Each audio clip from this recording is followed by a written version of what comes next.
In the heart of a vast, mist-shrouded ocean lay an island that was home to all human emotions. These were not mere abstract concepts, but living beings, endowed with hearts and minds. Joy, like a playful sunbeam, danced across meadows adorned with golden flowers, its cheerful laughter stirring flocks of butterflies into the air. Sadness, a pensive shadow, wandered along the shore at sunset, its gentle tears mingling with the soft lapping waves. Knowledge, like a wise elder, resided in a majestic library carved into the island's highest point, surrounded by ancient scrolls and worn books holding centuries of wisdom. And love, an ubiquitous spirit, lived everywhere and nowhere, for its abode was every interaction among the inhabitants of this magical island. For millennia, the island served as a secure sanctuary for these embodiments of human emotions. However, as is known, nothing lasts forever under the sun, not even the most magical places. One morning, the ground beneath the islanders' feet trembled, as if sensing impending doom. The island's wise elder, Knowledge, convened an emergency meeting in the central clearing to announce the looming threat.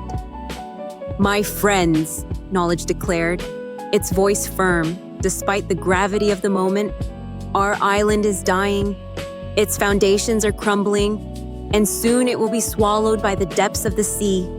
We must prepare to depart immediately to escape inevitable destruction." News of the impending catastrophe sent a wave of panic through the gathering. Joy's smile, it seemed, dimmed for the first time in centuries, like the sun hidden behind dark clouds. Fear gripped hearts, making it hard to breathe. Anger, like a raging volcano, flared crimson with fury, demanding immediate explanations that Knowledge unfortunately could not provide.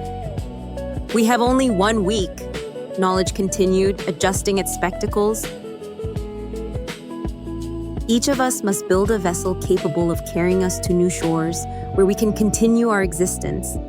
Gripped by anxiety and a determination to survive, the emotions returned to their abodes to begin constructing their rescue vessels. Wealth, wasting no time, began building a magnificent yacht, gleaming with gold and studded with jewels, a treasure fit for kings. Vanity, obsessed with its own beauty, designed an elegant sailboat adorned with mirrors and silk sails to always admire its reflection. Patience, slowly and methodically, built a sturdy raft capable of withstanding any challenge. And courage, knowing no fear, created a streamlined vessel, ready to cut through the fiercest storms and conquer any ocean expanse. However, love, forgetting itself, dedicated all its days to helping others with their preparations. It supported anxiety's trembling hands as it, overwhelmed with worry, tried to focus on its work. It encouraged despair when it, having lost hope, was ready to abandon its unfinished boat. It acted as a peacemaker when envy accused ambition of stealing the best building materials, trying to sow discord and animosity. "What about your own boat?" Hope anxiously asked, looking at Love with its shining eyes. Love merely smiled in response. "I'll start building it soon enough," but soon enough never seemed to arrive. Love, engrossed in caring for others, neglected its own needs, a habit it had followed since the dawn of time. On the 7th day, dark clouds gathered over the island, portending imminent disaster. The ground trembled with immense force, like a living creature experiencing unbearable pain. Great fissures, like gaping wounds, split the once fertile land. The ocean waters rose, threatening to engulf everything in their path. "We must leave immediately!" cried Wisdom, Knowledge's twin sister, urging immediate escape.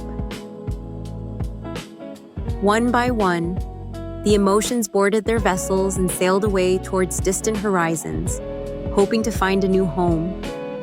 Love, standing on a dwindling patch of land, sadly watched them vanish into the misty haze. Only then did it realize that it had no escape, that it was left alone to face inevitable destruction. As the water rose above its ankles, Love desperately called out to the departing boats, pleading for help. Wealth's yacht, gleaming on the horizon, seemed like the only hope for salvation, and Love, gathering its last ounce of strength, swam towards it. "Wealth, please let me come aboard," it implored. Wealth, looking down at Love haughtily, assessed it with a calculating gaze. "I have no room for you," it replied, pointing to its piles of treasures. "Besides, what can you offer me in return? Love cannot pay for luxury. It is useless in a world of gain." Discouraged but not without hope, Love noticed Vanity's beautiful sailboat and swam in its direction. "Vanity, old friend, grant me a favor and take me aboard," it asked. Vanity, admiring its reflection in a hand mirror, barely granted Love a glance. "You are all wet and disheveled," it said, wrinkling its nose in disdain. "You'll spoil my beautiful vessel. I cannot be seen with someone so unpresentable as you." Love, undeterred, approached boat after boat, but each emotion found a reason to refuse its help. Sadness was too consumed by its own sorrow to think of anyone else. Pride could not bear the thought of needing anyone's help, especially Love's. Fear was afraid that Love would make it vulnerable during the perilous journey, depriving it of the ability to protect itself. The water now reached Love's waist. The island was almost completely submerged, with only the highest hill remaining, which too would soon disappear. Love, with its last ounce of strength, struggled to stay afloat, feeling its strength failing. "Hello?" a gentle voice called out, like a soft breeze. Love turned and saw an old wooden boat, modest but sturdy. At its helm stood an elderly figure with kind eyes and a weathered face, radiating calm and wisdom. "Would you like to join me?" the old man asked. "Yes, please," Love replied, its voice trembling with gratitude and relief. The old man, extending a hand, helped Love aboard. Just as the last piece of the island disappeared beneath the waves, leaving nothing but the vast expanse of the sea. As they sailed across the tumultuous waters, Love curiously observed its rescuer, trying to understand who he was. "You are Knowledge, aren't you? But you look different somehow," it remarked. The old man smiled mysteriously in response. "Knowledge and I are old friends, but I am not him," he replied evasively. Together they navigated both storms and calm waters. Sharing their stories and thoughts, the old man told Love tales of long-forgotten civilizations and wisdom accumulated over centuries. Love, charmed by his tales, shared its own stories of sorrow and joy, opening its heart to him. When they finally reached a distant shore, Love stepped onto solid ground with profound relief, feeling the tension and fear drain away. The old man, however, remained in the boat, ready to continue his journey. "Aren't you coming with me?" Love asked curiously. "My journey continues to other lands," the old man replied wisely. "There are other souls who need passage across life's tumultuous waters." "Wait!" Love exclaimed, trying to hold him back. "I don't even know your name. Who are you? The one who saw my true worth when others were blind?" The old man's eyes sparkled, like a reflection of eternity. "I am Time," he said. "Time?" Love echoed, filled with confusion. "Yes, my child, only time can truly understand how invaluable love is. Sooner or later, the others will realize it too, but for that, my patient guidance will be needed." "Will I see you again?" Love asked hopefully. Time gave it an understanding smile. "I'm always near, even when I go unnoticed amidst the hustle of days. And remember, Love, your greatest strength lies in remaining steadfast when all else fades." As Time's boat dissolved into the misty horizon, Knowledge appeared beside Love on the shore as if summoned by its arrival. "I see you've met my oldest friend," Knowledge said knowingly. "Time saved me when no one else would," Love replied gratefully. Knowledge nodded in agreement. Time and love are bound by an unbreakable bond. Both are often taken for granted until they are nearly lost. As years pass, their value only grows. They leave indelible marks on everything they touch. Together they headed inland, ready to begin a new chapter, carrying a lesson as ancient as humanity itself. In a world of fleeting emotions and changing circumstances, only time can truly appreciate love. And those who cast aside love for trivial reasons often spend years searching for what they so rashly rejected. Ion sat motionless in the empty house, a cup of cold tea in his hands. The walls were silent, and the ticking of the clock felt deafening. 3 long months had passed since Zoya left. Their relationship had been marred by petty quarrels, unwashed dishes, work stress, missed calls.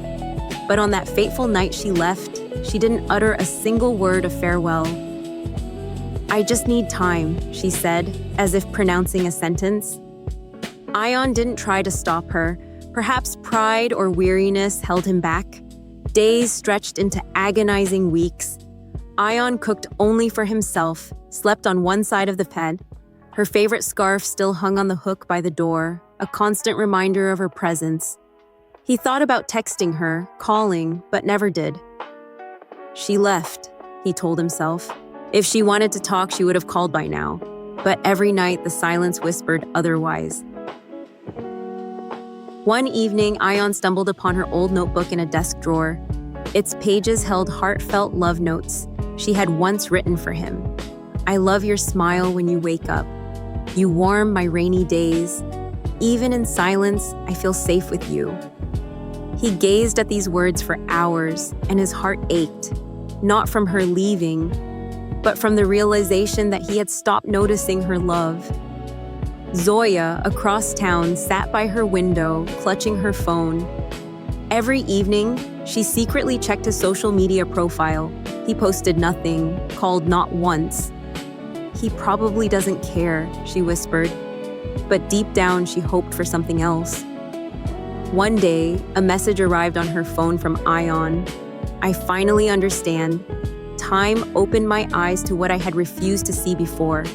You loved me in every quiet act, and I realized it too late." They met at the cozy cafe where their love had once blossomed. There were no lengthy explanations, no dramatic tears, just 2 people who had learned an important life lesson. Time doesn't take love away, it merely reveals its true depth. Ion gently held her hand across the table. "I'm sorry it took me so long to understand," he said, with sincere remorse.